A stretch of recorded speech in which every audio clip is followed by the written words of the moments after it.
តោះបងមកមើលមន់ទៀតហើយហើយមន់នេះគឺមានអាយុជិត3 ខែហើយបងប្អូនហើយរដូវកាលនេះគឺរដូវកាលចូលឆ្នាំក្តៅមែនទែនបងប្អូនសម្បីតែនៅរោងមន់ខាងខ្ញុំនេះក៏ក្តៅដែរបងប្អូនដែលចិញ្ចឹមមន់ក្រោយបងប្អូនគួរធ្វើទ្រុងឲ្យបានខ្ពស់បងប្អូនធ្វើទ្រុងឲ្យបានខ្ពស់ទៅគឺ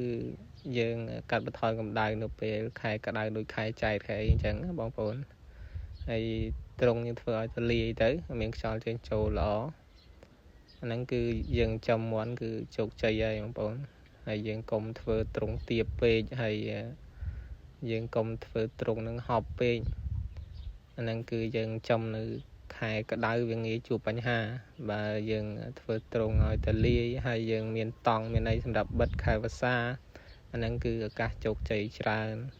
មិនថាយើងចាក់សាបឬមួយអត់ចាក់សាបទេបងប្អូនសំខាន់លើការបាំងទ្រុងយើងបាំងឲ្យមានខ្យល់ចេញចូលល្អទៅនៅពេលថ្ងៃយើងបើកហើយនៅពេលយប់ត្រជាក់យើងបិទចឹងទៅបងប្អូនហើយសម្រាប់បងដែលត្រូវការប្រភេទរ៉ែកាល់ស្យូមនេះគឺខាងខ្ញុំមានលក់បងប្អូនវាល្អប្រើសម្រាប់